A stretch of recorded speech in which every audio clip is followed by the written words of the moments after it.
hogares cristianos también se da la violencia. No es lo que Dios quiere, es pecado, pero vamos a hablar de ella, cómo evitarla. La violencia intrafamiliar constituye un enemigo activo para la familia cristiana. La Escritura advierte contra ella, por lo que el día de hoy analizaremos sus efectos. ¿Qué se entiende por violencia familiar o violencia intrafamiliar? ¿Qué se entiende? Cuando usted escucha la palabra violencia familiar o violencia intrafamiliar, ¿qué le viene a la mente? Agresión a los miembros de la familia. Agresión a los miembros de la familia. ¿Qué más?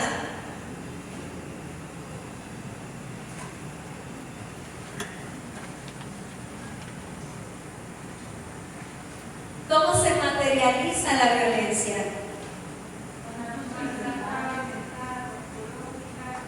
Abusos verbales, físicos, psicológicos. Muy bien. La violencia familiar es un fenómeno que ocurre en todos los países del mundo y se define por el uso intencionado y repetido, uno, de la fuerza física o psicológica para controlar, manipular o atentar contra algún integrante de la familia. Esta violencia puede manifestarse también como abuso psicológico o sexual, económico, y se da entre personas relacionadas a él afectivamente en el hogar. ¿Sabía que la Biblia advierte contra la violencia familiar?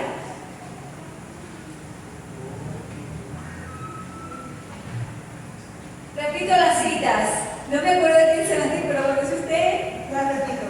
Las citas son estas: Proverbios 10:12, Proverbios 12:18, Proverbios 15:1, Proverbios 17:1, Proverbios 19:13, Proverbios 21:9, Proverbios 21:19, Gálatas 5:20-24 y Efesios 6:4. ¿Ya tiene Proverbios 10:12? Adelante.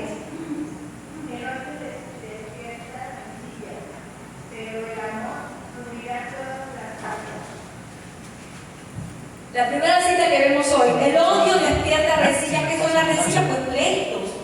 Pero el amor cubre multitud de faltas. El odio y el rencor dentro de la familia puede dar lugar a situaciones de crímenes y pleitos continuos. No son pocos los casos, tristemente, que el esposo termina asesinando al esposo o viceversa, que el esposo termina asesinando al esposo, hasta por una póliza de seguro en dólares. Y hasta hay hogares pastorales en los que hubo un caso en el que una pastora brasileña de una iglesia no denominacional súper famosa en Brasil terminó asesinando a su esposo y ahora completarse después de haber sido profeta y pastora. Entonces tristemente se da, hay crímenes, sin embargo el amor cubre multitud de faltas, cubre multitud de pecados. El amor puede sanar. Proverbios 12:18, ¿qué nos dice? Hay hombres cuyas palabras son como golpes de espada, mas la lengua de los sabios es medicina. Fíjense que no está diciendo de los golpes físicos, está diciendo la palabra del Señor que hay varones que en vez de edificar su casa, las palabras que dicen son como si te estuvieran dando cachetadas, como si te estuvieran dando golpes, como si te estuvieran violentando físicamente, agrediendo físicamente. Estas expresiones usted las conoce: no sirves para nada, no haces nada bien, eres un lastre, no sirves. Entonces, pero el hombre sabio, ¿qué dice del hombre sabio? Mas la lengua de los sabios es medicina. Es medicina. Hermanos, amados, varones, esposos que están acá y futuros esposos, hombres, ustedes tienen el poder, la autoridad de Dios para sanar a sus esposas, para sanar a sus hijos. ¿A través de qué? De proferir bendición. Dice la Biblia: bendecir y no maldigáis. ¿Qué es maldecir? Pues decir mal, ofender. Hay hombres cuyas palabras son como golpes de espada, mas la lengua o mas la boca de los sabios es medicina. La Escritura explica cuán hirientes pueden llegar a palabras de los hombres que no edifican su familia, sino que atentan contra ella. En contraste, las palabras de los hombres espirituales, aquellos hombres llenos del Espíritu Santo, aquellos hombres que están en santidad, pueden sanar los corazones de las familias. Hermanos amados, siempre me fijo cuando hay un hombre casado y tengo oportunidad de conocer a la esposa, siempre me fijo en ella. Si la veo cabizbaja, si la veo triste, demacrada, desarreglada, que no levanta la mirada, pues interpreto que ese varón está sintiendo violencia, algún tipo de violencia. Entonces ya saben, ya saben en qué se fija la pastora.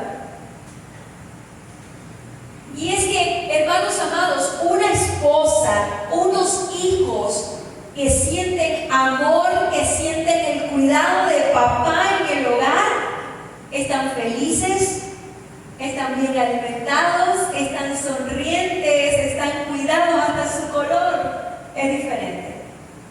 Pero una esposa y unos hijos descuidados por papá, por el hombre de la casa, están tristes, están demacrados, están hasta con problemas de salud muchas veces. Y la palabra del Señor nos dice esto. Proverbios 15:1. La blanda respuesta quita la ira, mas la palabra áspera hace subir el furor. ¿A poco no? Cuando alguien viene enojado y yo le respondo con el mismo enojo, ¿en qué termina la cuestión? Hasta en golpes. Pero cuando yo respondo espiritualmente con una sonrisa, con una respuesta espiritual, con una respuesta blanda, se baja el furor. Se baja el furor. Entonces, ¿a qué nos llama la palabra del Señor con este pasaje? Que cuando haya que hablar, cuando haya que discutir algún asunto escabroso, álgido en el hogar, que lo hagamos sin enojo, que lo hagamos espiritualmente, con blandas respuestas, con blandas palabras. Pues yo le aconsejo que cuando haya que discutir algo, primero ore al Señor. Señor, hazme espiritual para poder resolver esta situación. Porque, ¿qué dice? Al revés, la blanda respuesta quita la ira, más el enojo hace subir el furor. Si respondo con enojo, pues viene el otro y me responde con enojo y puede hasta terminar en golpes y puede terminar en crimen. Vamos a leer Proverbios 17:1. Mejor es un bocado seco y en paz que casa de contienda llena de provisiones. Mejor bocado seco y en paz que banquete y casa de contienda, dice la Reina Valera. Es mejor vivir en la pobreza, pero vivir con amor, vivir en paz, que tener todo, que tener riqueza, que tener grandes posibilidades económicas, tener recursos, pero vivir en conflicto. Esto dice la palabra del Señor. Vamos a leer Proverbio 19:13. ¿Quién lo tiene? Proverbios 19:13. El dolor es para su padre, y gotea continua las contiendas de la La Biblia compara el ruido ensordecedor. Fíjense que esto es para las esposas, para las madres de familia. Este pasaje. La Biblia compara el ruido ensordecedor que provoca una gotería. Imagínense, esto era un instrumento de tortura en la Edad Media. De la Inquisición, ¿no han visto por ahí las ilustraciones? Al principio, como que no importa, pero cuando llevas 4, 5, 10 horas ahí, es espantoso.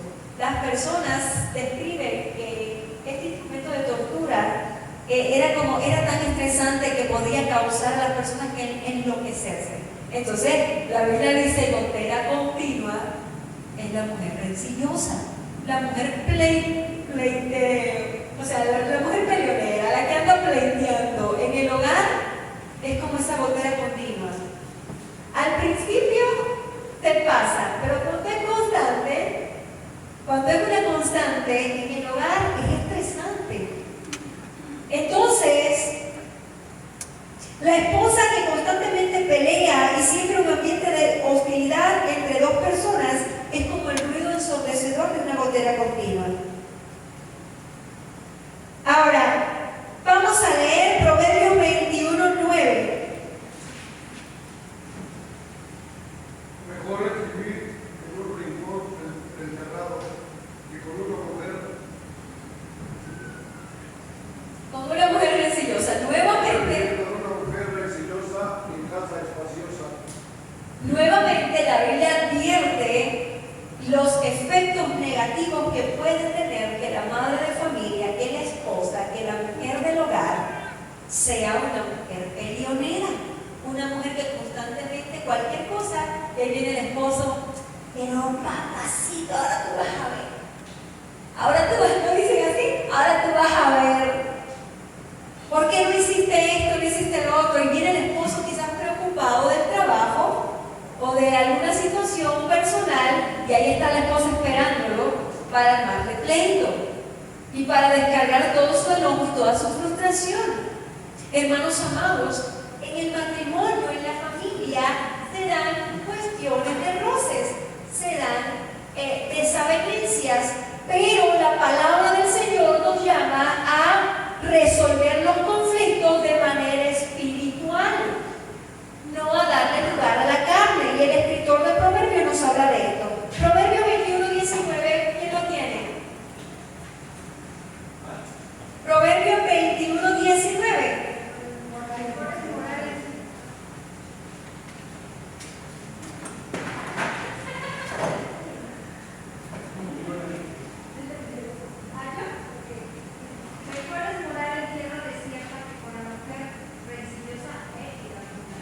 Pues nuevamente la advertencia de la palabra del Señor contra nosotras las esposas. Una mujer iracunda que se enoja fácil destruye el hogar. Y luego dice, la mujer sabia edifica su casa, más la necia con sus manos la destruye. ¿Y cómo puede destruir una mujer el hogar? Pues peleando, enojada, resolviendo todas las cosas carnalmente, usurpando el lugar, porque eso lo digo por experiencia propia, porque a las mujeres, a nosotras nos gusta como que decirle a nuestros esposos lo que tienen que hacer, ¿verdad? Sí. Que levante la mano a la que no le ha pasado de las mujeres casadas acá.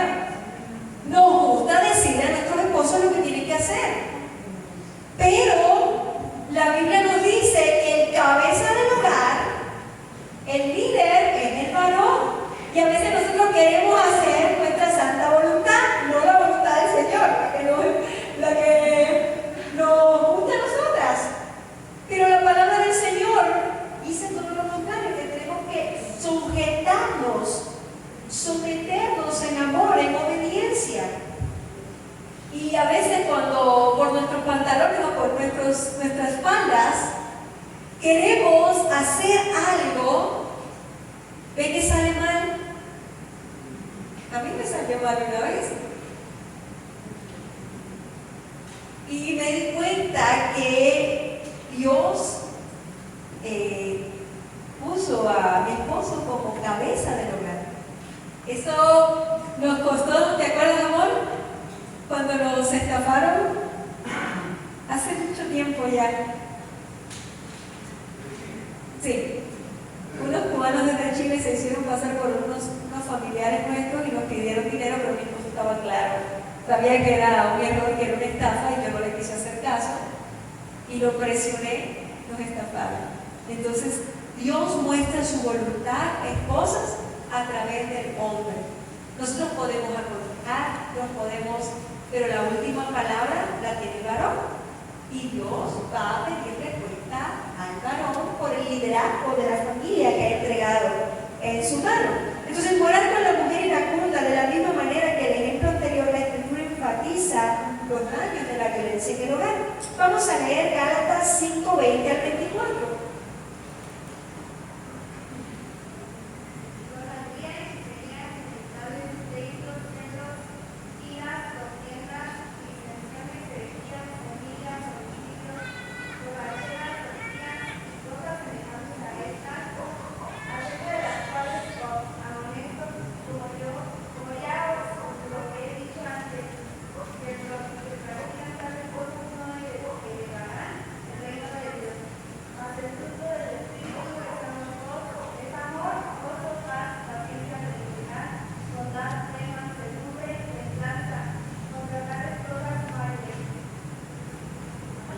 Hasta el 24. Los que son de Cristo han crucificado la carne con sus pasiones y deseos. ¿Cuántas referencias se hacen a pecados que tienen que ver con las relaciones interpersonales, Ania? Ira, contiendas, ¿qué más? Disensiones, enemistades, unos 4, ¿verdad? Precisamente el apóstol Pablo habla que estos son obras de la carne, obras del viejo hombre y que constituyen pecado, pero dice que el fruto del Espíritu es contrario a todas estas obras. Que el fruto del Espíritu no son disensiones, no son enemistades, es amor, es gozo, paz, paciencia, no disensiones, no contiendas, paciencia, benignidad, bondad, fe, mansedumbre y templanza. Y contra tales cosas no hay una ley, pero los que son de Cristo han crucificado la carne y sus deseos. El fruto del Espíritu modela en nosotros el carácter de Cristo y produce obras completamente diferentes, y esto también se manifiesta en la familia. De hecho, en la familia es donde mejor debe manifestarse. Nosotros venimos acá a la iglesia y estamos unas horitas, pero nuestros cónyuges, los niños, los que están en el hogar, nos conocen bien quiénes son. Y si estamos modelando a Cristo en ellos, pues estamos siendo de doble cara. Entonces la Biblia nos habla de que el fruto del Espíritu se manifiesta y que el Espíritu Santo obra en nosotros estas características. Efesios 6, 4.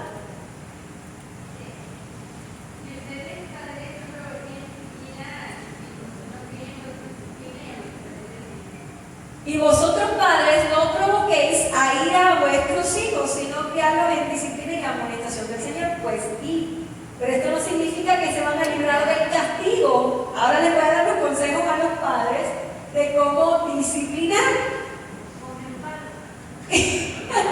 Con la varita de la corrección. Vamos a ver eso. Efectos de la violencia intrafamiliar. Eso es lo que la Biblia nos dice, y hay muchos más pasajes. Pero esto es una selección de lo que la palabra del Señor nos habla acerca de la violencia en el hogar. Consecuencias de la violencia intrafamiliar. En primer lugar, tenemos consecuencias para la salud. Físicas, lesiones, heridas, fracturas y enfermedades crónicas. Mentales, depresión, ansiedad, estrés postraumático, trastornos del sueño, problemas de alimentación, ideación suicida, baja autoestima y aislamiento social. Conductuales, adicciones, conductas sexuales de riesgo, agresividad, dificultades en las relaciones interpersonales. Hermanos amados, les voy a hacer mi historia. Cuando estaba jovencita, así como Ania, tiene 19, ¿verdad? Vas a cumplir 19, 20 años. Mis papás, yo me congregaba en la iglesia que pastoreaban mis papás, y atendíamos, entre mi hermana y yo, atendíamos un grupo de adolescentes de la iglesia. Y había una jovencita, unos 14 años. Esta jovencita empezó a tener una conducta un poco incompatible con el evangelio, ¿no?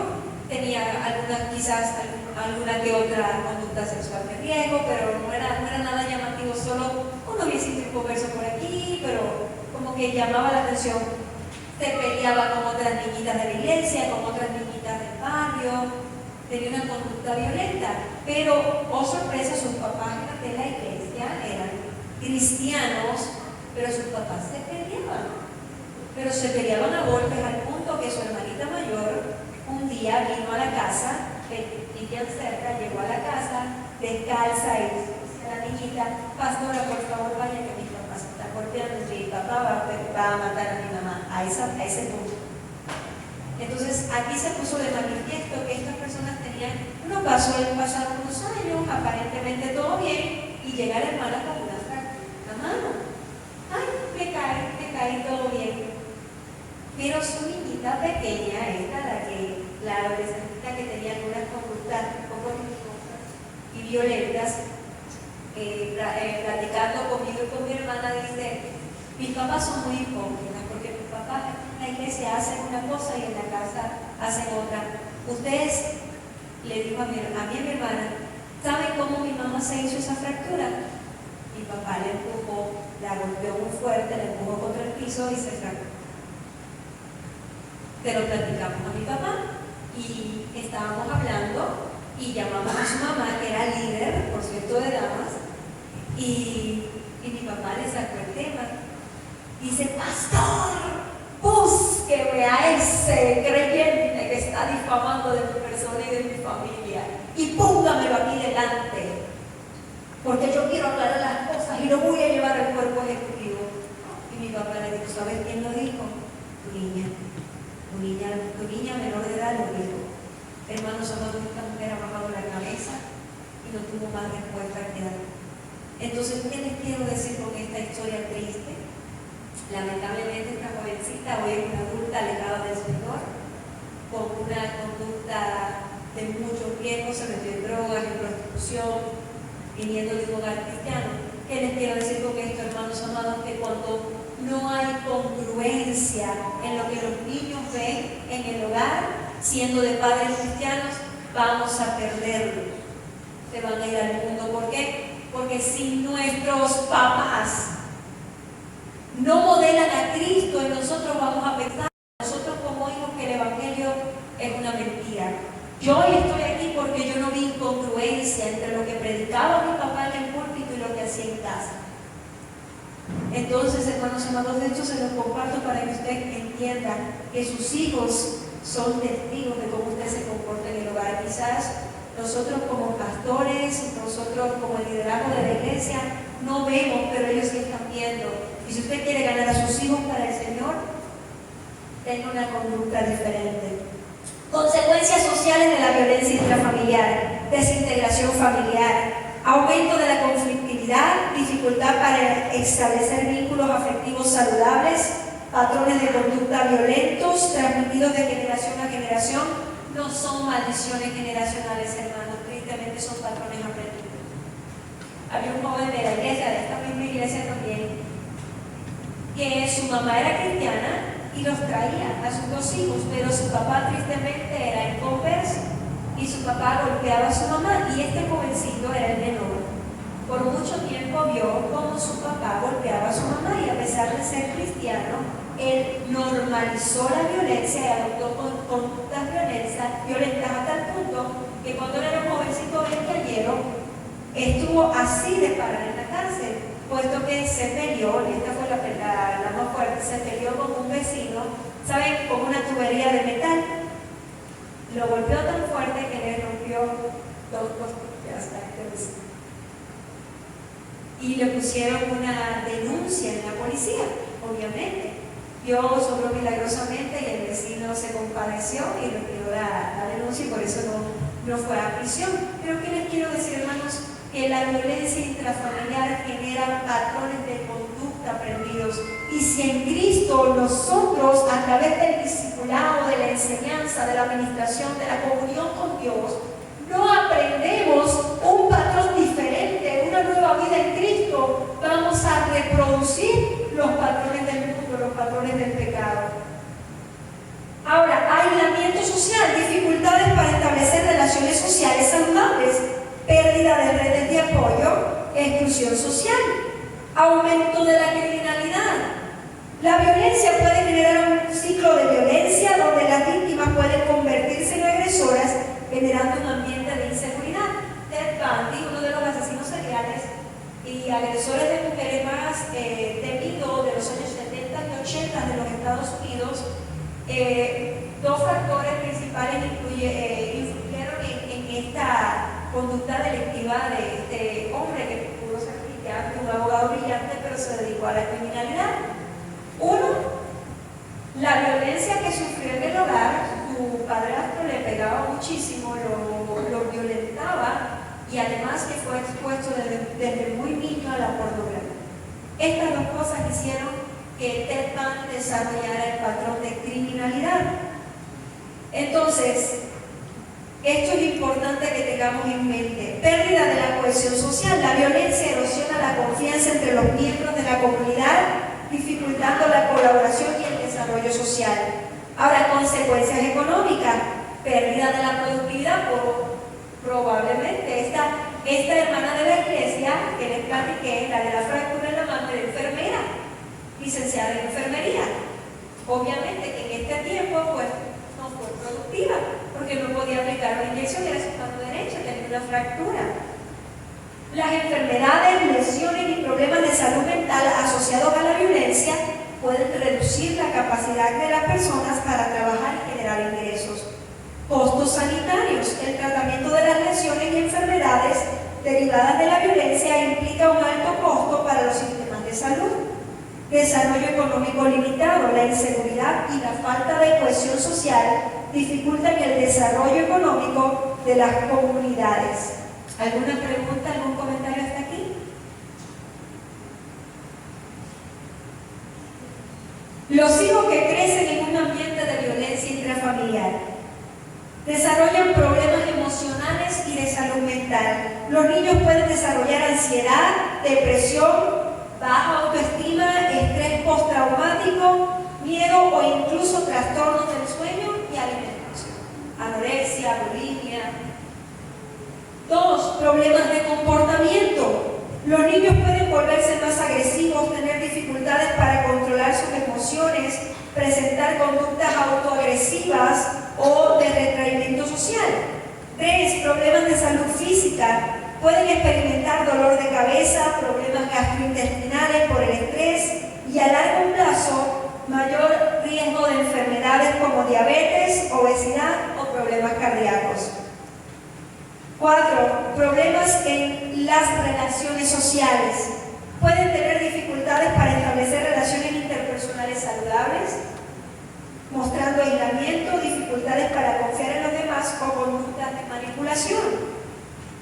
Impacto en el desarrollo. Pueden experimentar regresiones en el desarrollo, volver a hacerse pipí en la cama o chuparse el dedo, y pueden tener problemas para aprender y concentrarse en la escuela. El rendimiento académico se ve afectado cuando hay violencia intrafamiliar. Transmisión intergeneracional de la violencia. Los niños que crecen en un ambiente de violencia tienen mayor probabilidad de repetir patrones de violencia en sus propias relaciones como adultos. Hermanos amados, Dios nos llama a romper con estos patrones pecaminosos. La Biblia dice: todas vuestras cosas sean hechas con amor. También la palabra del Señor nos dice: y todo lo que hagáis, sea de palabra, sea de hecho, hacedlo como para el Señor. Y hacerlo como para el Señor implica: al Señor le pegaría, al Señor le gritaría, al Señor lo maldeciría. Pues esa que tiene a su lado como cónyuge, tiene la imagen de Cristo, tiene la imagen de Dios, es la niña de los ojos de Dios. Sus hijos no le pertenecen a usted, le pertenecen al Señor, son prestados. Usted no tiene el derecho de atentar contra la creación de Dios. Ahora, vamos a tocar un tema, y es precisamente el castigo hacia la esposa. La Biblia habla de la educación hacia los hijos, de la corrección hacia los hijos. Dios al que ama castiga y azota a todo aquel que toma por hijo, a los hijos. Pero la Biblia no habla de que el cabeza del hogar tiene que educar a su esposa. Y si usted me busca un texto bíblico, yo me retracto y pido perdón. Pero como yo no he hallado ninguno en mi Biblia, yo le puedo decir que si usted, bajo ese eslogan, como padre de familia, usted aplica castigo a su esposa, usted está pecando contra Dios y pecando contra su prójimo. Bueno, aquí está haciendo confesiones, el Espíritu Santo está redarguyendo. Bajo ningún concepto el varón puede aplicar el castigo físico a su esposa. La Biblia explica que los esposos deben amar a sus esposas de la misma manera en la que Cristo amó a la iglesia. Vamos a leer Efesios 5:25. Quien lo tenga dice amén y se levanta y lo lee. Maridos, amad a vuestras mujeres, así como Cristo amó a la iglesia y se entregó a sí mismo por ella. Dice, maridos, eduquen a sus esposas. ¿Qué dice? Amad a vuestras esposas. La Biblia explica que los esposos deben amar a sus esposas de la misma manera en que el Cristo amó a la iglesia. Usted encuentra en las Escrituras a Cristo educando a la iglesia y mandándole juicio. El juicio es para la humanidad rebelde. Cristo va a juzgar. En el juicio del gran trono blanco, el juicio final va a juzgar a la humanidad rebelde, pero a los santos, a los redimidos, a los que son parte de su esposa, ¿qué va a hacer con ellos? Los va a tener las bodas del Cordero y va a estar en una eternidad de comunión y de amor con ellos.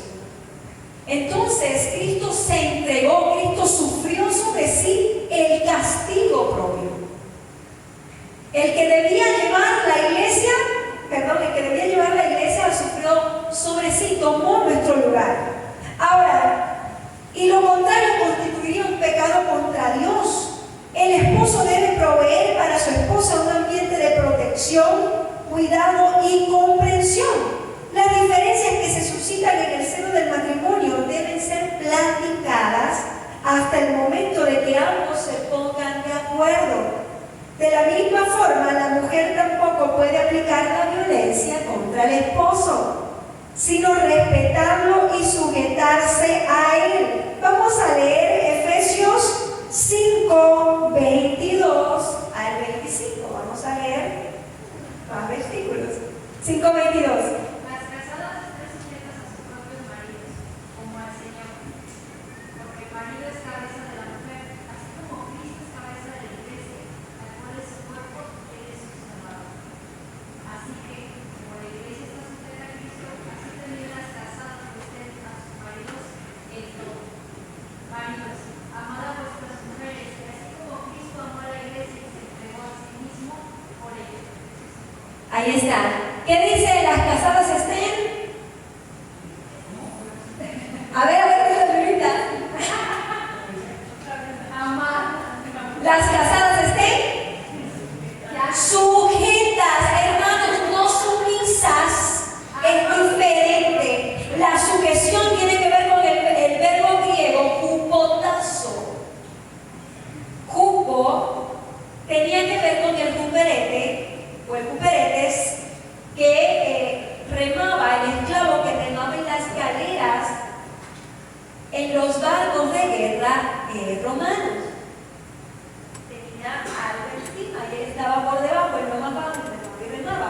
De ahí esta palabra, jupotazo, tiene que ver con esto, donde se usaba en el mando militar, donde el soldado romano se colocaba voluntariamente bajo las órdenes de su superior, del centurión, del capitán, del general, al rango que estuviera, porque era un hombre capaz, era un hombre y voluntariamente decidía estar bajo su mando y bajo su guía. Entonces, de la misma manera, la palabra del Señor nos dice a las esposas que debemos sujetarnos, y es una acción voluntaria, no es obligado ni a la fuerza, es voluntario. Pero si mi esposo ama a Cristo, lo veo que ora, lo veo que es guiado por el Espíritu Santo, lo veo que me ama, ¿ustedes creen que yo no me voy a sujetar voluntariamente a ese varón que tiene la imagen de Cristo, que me ama y me respeta, que no me traiciona, que no es infiel? ¿Ustedes creen que yo como esposa no me voy a sujetar a un hombre así? ¿Voluntariamente? Porque entiendo que está siendo dirigido por el Espíritu Santo. Fíjense, maridos amen a sus esposas, no sean ásperos, no sean rudos con ella, pero la esposa se sujeta a alguien que la ama, a alguien que la respeta, a alguien que le es fiel, a alguien que se entrega como Cristo se entregó por la iglesia. Ese es el binomio. Ahora, esposo,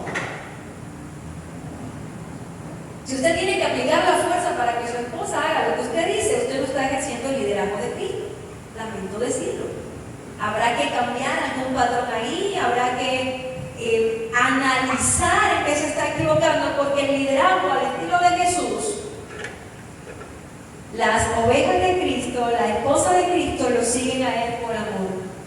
No por miedo al castigo eterno, no por miedo a que Cristo haga cosas malas contra ellos. ¿Qué les quiero decir, hermanos? Cristo es el modelo, Cristo es el patrón. Entonces, de la misma forma, las mujeres tampoco pueden aplicar violencia contra su esposo, sino respetarlo y sujetarse a él en amor.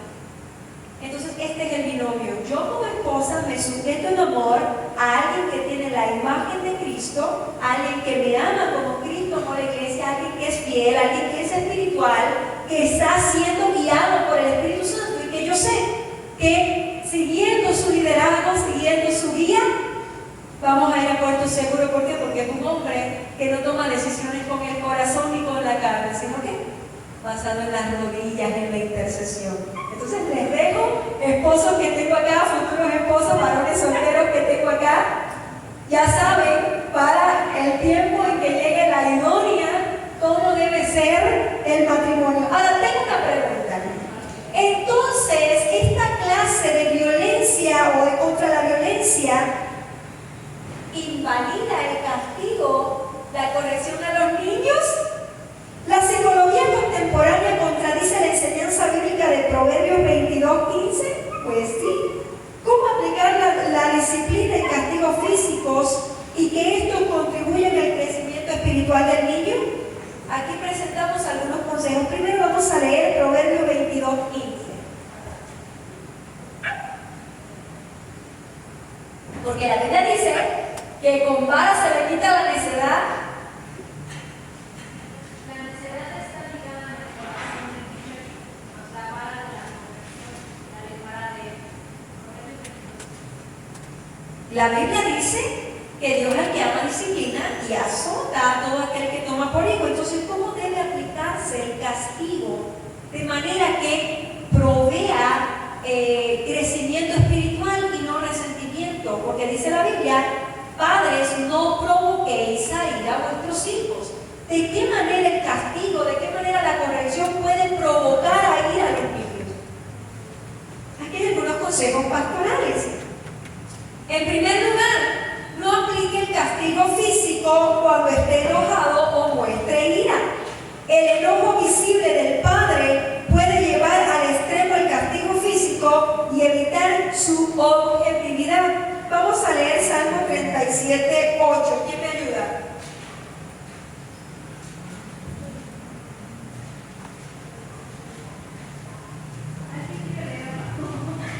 De los niños. Los hijos que tengo acá. ¿Quién lo lee? ¿Luisito? ¿Luisito? Dale, Luisito, léelo. ¿Cómo que no? Deja la ira y desecha el enojo. No te excites de manera alguna a hacer lo malo. Ahí está, hermanos. Para que el castigo físico sea provechoso, el padre tiene que estar sereno. Y vamos a ver hasta qué edad. Yo recuerdo que cuando yo era niña, yo era bien tremenda. Estoy hablando de 5, 6, 7 años. Era bien tremenda y bien desobediente, como los niños que tienen una naturaleza pecaminosa. Y hay que los padres tienen que corregirlos. Y yo recuerdo que mi papá me miraba y yo seguía llamando la atención, así. Me decía, libré el castigo. Y yo, nada más me miraba. Y yo llegábamos a casa, y al costado de mí decía, ya libré. Al otro día, mi mamá me llamaba, Dina, ven acá, y tenía la Biblia abierta. Ven acá, siéntate aquí conmigo. Buscaba el pasaje de Proverbios que tocaba para la ocasión, o algún pasaje de las cartas de Pablo, algo que tocara para la ocasión, que tuviera que ver con el pecado que había cometido. Me daba una enseñanza espiritual, me decía, esto que hiciste es pecado, esto que hiciste, así deshonró al Señor, deshonró a papá y a mamá, y siempre me leían el primer mandamiento con promesa. Éxodo capítulo 20, honra a tu padre y a tu madre para que te vaya bien y tus días se alarguen sobre la tierra que Jehová tu Dios te da. Luego que terminaba, oraba. Y yo decía para dentro de mí, la libré. La libré, después decía, ahora, quite sus manitas, porque este castigo es para su crecimiento espiritual y es como una vacuna contra el pecado. No, mamá, que me duele mucho. Quite sus manitas porque es así, totalmente serena, sin nada de furor. Mi mamá me daba la corrección. Hermanos amados, y yo no recuerdo que esto haya dañado mi personalidad ni nada. ¿Por qué? Porque mi mamá lo hacía con las bases de la palabra del Señor, con espiritualidad. No lo hacía enojada, no lo hacía como si yo fuera su enemiga ni para pelear contra mí. Lo hacía de parte del Señor. Y si ustedes se dan cuenta, cuando la Biblia habla de que Dios le dijo a Abraham que ofreciera a su hijo Isaac, no veo a Isaac teniendo un trauma. Mi mamá siempre dice esto, no veo a Isaac teniendo un trauma psicológico. La psicología moderna incluso hasta le hubieran quitado el DIF, le hubieran quitado a Abraham a Isaac y hubiera estado en una casa a cuidados del gobierno, en una casa de acogida. Pero yo no veo a Isaac teniendo traumas. No, yo veo a un hombre de Dios que edifica altar a Jehová, que enseña a sus hijos a Jacob y a Esaú la palabra del Señor. Veo un hombre de Dios. ¿Por qué? Porque precisamente Abraham hizo las cosas que Dios le mandó de manera espiritual. Segundo, no quebrante la dignidad del niño. No exprese palabras de reproche, ofensa o menosprecio contra la personalidad del niño. Esto es pecado. El castigo no se aplica de esta manera. 3. No aplique el castigo de manera pública, de forma que el niño se sienta exhibido. Hágalo en el seno del hogar. Cuando uno está enfermo, el doctor no te atiende en la calle, a no ser que sea un accidente de tráfico y haya que inmovilizar el cuello, la cervical y haya que darle primeros auxilios. Normalmente uno va a la consulta y dentro de la consulta hacen el examen y atiende el doctor. Normalmente sucede así. Entonces, ¿qué les quiero decir con esto, hermanos amados? En público no aplique el castigo, no lo avergüence. Háganlo en casa, en el hogar. Ahora, no siempre va a ser necesario aplicar los golpes. Hay niños que entienden como un castigo. Ahora, fundamente cada disciplina en la propia Escritura.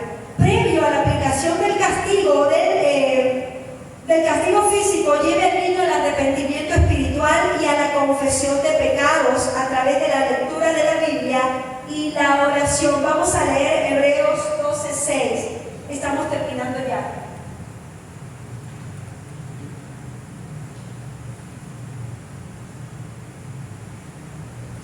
El Señor al que ama disciplina y azota todo el que